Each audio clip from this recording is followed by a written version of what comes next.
If you're looking for cheap, safe, and reliable MT, make sure you go check out my new sponsor, safenbamt.com. Use code JC2K for 5% off and go build that God Squad you always wanted. Yo, what is good, YouTube, and welcome back to another JC2K video. And today I'm going to be ranking the top 10 pink diamond cards in NBA 2K21 MyTEAM. And especially with some of the recent content drops, there are some really elite pink diamond cards still in the game that I 100% recommend running even in a competitive-ish lineup. That and a couple of them I truly believe can be run even in a competitive lineup. But just some really good cards, especially for some budget players, nobody spent players. If you're looking for players to plug in at a specific position, this list is full of players at all 5 positions who you can plug in and have success with for very cheap amounts of MT. So yeah, before we hop into this video, if you haven't, make sure you hit that subscribe button. Help us push towards the 2,000 subscriber mark of the channel. I really appreciate all the recent support, and without further ado, let's hop right into it. Take a look at this team. So not this team, I'm sorry, this list. Coming in at the number 10 position, we have Robert Covington, who I do believe is still a very solid card. And honestly, every card in this list I think is a solid card. But Rocco is super nice. He's got 33 Hall of Fame badges, 6 or 7 with 7'1" wingspan, hot spots everywhere from outside the 3, and only gold showtime, but does come with Hall of Fame range and hot zone hunter, a bunch of good shooting badges, Hall of Fame quick handles for days, quick for step, and unblockable as well. So it's a bunch of really good defensive badges, pretty much every defensive badge you would want on a small forward or power forward on Hall of Fame, except for maybe like rim protector. Elite defensive stats as well, especially for a pink diamond. Good speed, acceleration, and speed with the ball, really high 3-point shot, and a solid enough driving dunk to get contact dunks, which is what you need at 85. Also, he has jump shot 63 on very quick, which with his upper I think is one of the most, I think it's really consistent, one of the easier releases to green in the game, and most people who have used Rocco would agree. Also has Pro 2, can curry slide, Pro 3 behind the back. Super good all-around card in terms of SIGs, jump shot, stats, badges. Great card, totally deserving of being a top 10 pink diamond card in the game. Coming in at number 9, we have a guy who came out last Friday, and this Obi Toppin card had a ton of potential, and I still think he's a good card, but he is lacking in one specific area that we'll get to in just a second. But you see a 6'9" point guard with 7'1" wingspan, he's 220 pounds. Immediately, that's the threshold for curry slide, which means that there's a good chance we have a 6'9" point guard who can curry slide right now. Also, hotspots everywhere except from the top of the key, which I don't think is super crucial, but obviously you'd like to have that, but it's not terrible. Also, Hall of Fame showtime, Hall of Fame range, as well as corner specialist and catch and shoot. So he looks really complete. And then playmaking badges comes with basically every playmaking badge on Hall of Fame. But then you look at the defensive badges, and while he has a lot of good defensive Hall of Fame badges, he's missing Hall of Fame clamps, heart crusher, interceptor, and rim protector, which are 4 of the most important defensive badges in the game. And that definitely holds this card back, especially with his low-ish defensive stats, with most of them being in the 80s. But he's an elite dunker. He has a really nice jump shot as well, really good speed of the ball, and acceleration. Jump shot 75, which again is one of those releases that I think, while not being the fastest, is one of the easiest to green in the game, as well as the Pro 2, so he can curry slide, and then also Pro 1 behind the back, which is not bad at all. On the offensive end of the court, this card is super elite, but on the defensive end of the court, he's just lacking a little bit, and that holds him back from being any higher than 9 on this list, in my opinion. At number 8, we have Mikal, who basically plays the same role in 2K that he does in real life, which is an elite 3-and-D kind of cone. But he can move a little bit. He's got 37 hops, 6'7" with 7'2" wingspan. He's got a big player build as well, which is nice. Those long arms definitely make him look pretty good, pretty big on the court. Also has Hall of Fame showtime range, flexible green machine, quick for step, unpluckable, only gold handles for days, but that's okay because he's not really much of a ball handler. Every defensive badge, again, except for rim protector on Hall of Fame that you would want. 90 driving dunk, as well as a 94 shot 3, 95 speed acceleration and the speed with the ball, and then 95 perimeter defense, 98 lateral quickness, 98 steal. So elite defensive stats, especially on the perimeter.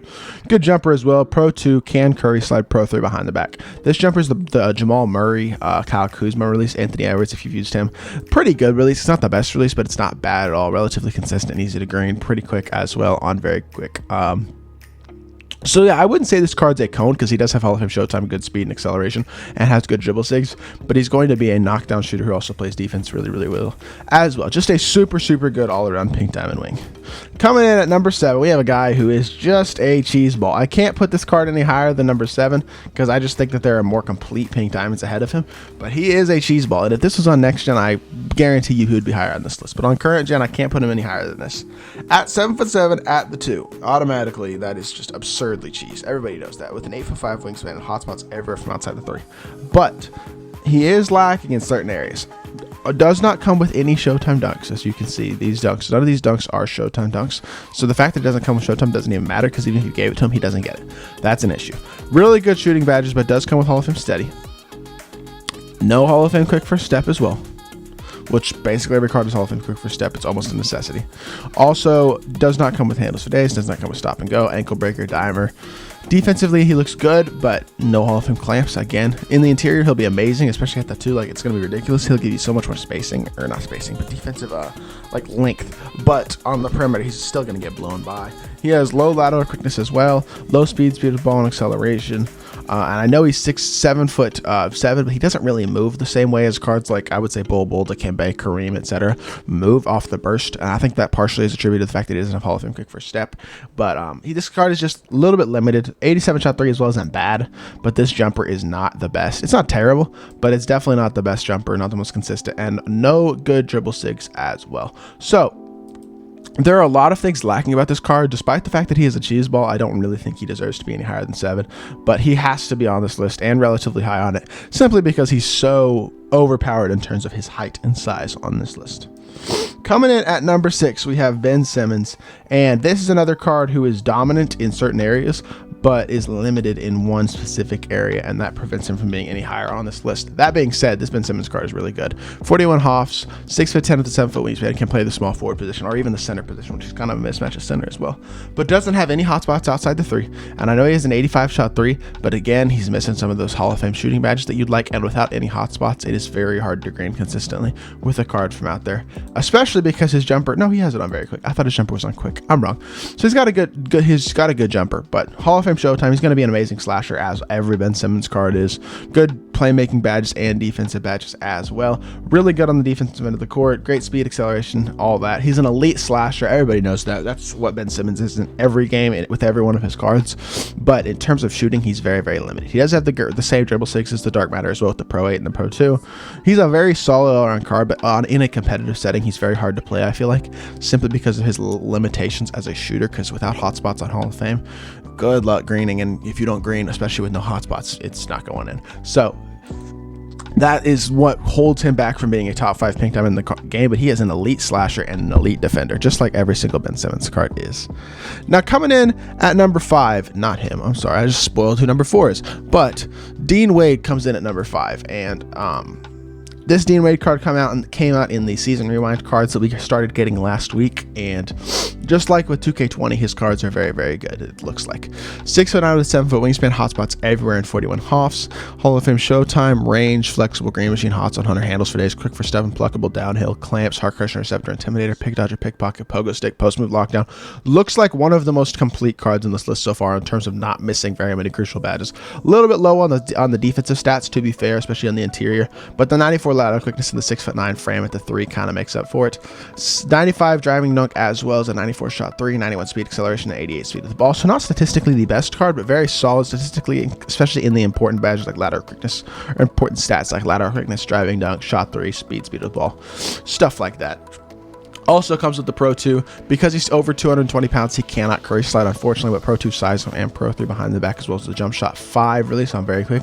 It's a pretty easy release to green, pretty smooth. I like it. I liked it on Clyde Drexler when it was on quick, so on very quick, it's definitely a solid release that I'm not opposed to at all. And he's just a very, very good all-around card. Comes very, very complete at that wing position. More complete than the other wings that we've seen on this list, in my opinion. Coming in at number 4, we have Nicolas Batum, who I was really, really high on this card a couple weeks ago, and I still am pretty high on him. I think he's definitely he's still usable, I believe, in a competitive setting, in all honesty. 6'9", 200 pounds, it's at the point guard position. 42 hops and hotspots everywhere. It only comes with gold Showtime, so I definitely recommend trying to find one with Hall of Fame Showtime if you want to use this card on current gen. Also comes with range, flexible, and hots on 100. Unfortunately, comes with steady, which is blinders on next gen, which definitely helps his stock on next gen, but on current, it holds him back a little bit. Almost every playmaking badge you'd want except for handles for days, and then elite defensive badges as well. Exceptional on the defensive end as well, 95 plus on most everything. 90 driving dunk, 93 shot 3, 94 speed acceleration and speed of the ball. So super good stats, especially for a pink diamond. Jump shot 40 on very quick is pretty good, easy to green as well. Pro 2 size up, can curry slide because it's under 220 pounds, and also comes with the Pro 3 behind the back. So This Nick Batum, I believe, is the most competitive level card that we've seen yet, which obviously is why he's highest on the list. But he comes very, very complete. He's not missing much, with the exception of Hall of Fame Showtime and the fact that he has steady shooter on current gen. Comes as a very, very complete and elite defensive point guard, which is very important to have to counter some of the best point guards in the game. And for that reason, I do think Nick Batum does deserve to be a top 4 card on this list. Coming in at number 3, we have Mr. Anthony Davis, and AD. This Pink Diamond AD is very, very similar to the Dark Matter. He is lacking in a couple of areas compared to the Dark Matter, which I will point out, but for 10K MT, you're not going to find a better center in the game, in my opinion. Or honestly, you might find a better power forward option, but center, definitely not. Honestly, probably not a power forward either. But 6'10" with a 7'5" wingspan and a nice solid player build, hotspots everywhere, and 31 Hoffs. Only comes with gold Showtime. That's one of the differences between him and the Dark Matter. Also does come with Hall of Fame range and Hots on Hunter, Hall of Fame quick first step and unblockable, as well as clamps, heart crusher, interceptor, intimidator, post move, lockdown, rebound chaser, and rim protector. So basically, all of the most important defensive badges he comes with on Hall of Fame, which is super nice.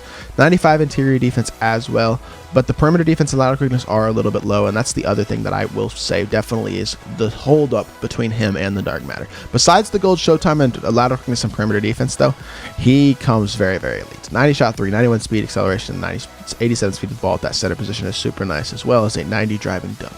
So AD, also with his release on very quick, is one of the more butter releases on a big man in the game. Super consistent and easy to green, as well as the Pro 2 size up. I wish he had a better behind the back, but with the Pro 2 size up, he still moves and grooves off of the burst. Just a very, very good budget center. He will be able, I've seen even like some of the best players in the world running this card in a competitive setting, simply just because it saves you MT and it allows you to run a guy who can still definitely compete. And that's kind of the theme of all these top 4 guys especially, is I truly do believe they can be run at a high level in a competitive setting. Coming in at number 3, we have Neni Avdiha. And I think I pronounced that right. I might not have. But Denny is another one of those big point guards who can compete on both ends of the court. 6'9" with a 6'10" wingspan and 225 pounds. So unfortunately, he can't curry slide because of his weight on current gen.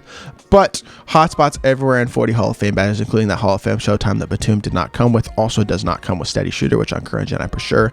Hall of Fame flexible corner specialist, catch and shoot range extender, ankle breaker, handles for days, which again Batum didn't have as well. Dimer, quick first step, unblockable. Comes very complete in terms of badges, as y'all can see.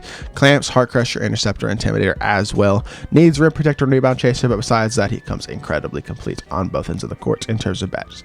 94 speed, acceleration, and speed with ball, in addition to 93 shot 3 and an 85 driving dunk, which is enough for contacts. Again, really nice perimeter defensive stats specifically, as well as the ability to compete on the interior as well. Jump shot 3 as well.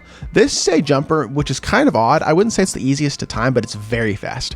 On very quick, this jumper is so fast and easy to get off. And it's similar kind of to a base 98 in terms of how fast it is to get off, which is super nice, especially for a 6'9" card. Pro 2 size up, Pro 3 behind the back.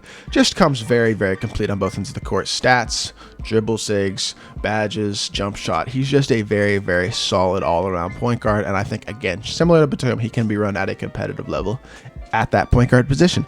And then finally, I don't think this comes as any surprise, Bol Bol is still the best pink diamond in the game. Y'all know I'm incredibly high on Bol Bol, and also, when you buy Bol Bol, you are not going to struggle to find a juice run, because yes, he's missing things, but there are reasons that it doesn't matter. For one, he's 7'2" with a 7'7" wingspan at the power forward position or center, either one. Hotspots everywhere around the 3, in addition to every single Hall of Fame badge that you could want, except for Showtime, Dimer, Clamps, Heart Crusher, Interceptor. Those 5 badges are really the 5 badges that I would say you want. Hots on Hunter as well on this card. But the thing is, you can find a Bol Bol with those badges added. I'll spec at least 3 or 4 of those badges really easily. You can find one with Clamps at Showtime very easily. And I 100% recommend, if you're going to pick up this Bol Bol card, making sure he has at least Clamps and Showtime, as well as potentially some other extra Hall of Fame badges. But even without them, he's so good. I know he only has an 89 speed and acceleration and an 89 speed with ball. I've talked about this many times. It's 99. This card moves differently off the burst than basically any other card in the game. Also an elite shooter. His dunking animations are amazing, even though he only has an 85 driving dunk. Hotspots everywhere outside the 3, like I said earlier, and a chicken release, in addition to good defensive stats, and he moves better on the defensive end, especially with the stats and badges that he has, than you would anticipate. Also, Brook Lopez released on very quick, like I said, is a super chicken release. Hotspots everywhere. Again, I don't know why I keep repeating that, but he's definitely a great shooter as well. And then Pro 2 size up at that 7'2" size with a Pro 3 behind the back. He just moves ridiculously with his dribble sticks and his burst. Which just absolutely, this card is so good. He's still in my lineup. Bol Bol plays my backup power forward position, and I have one of the best teams you could possibly build in the game.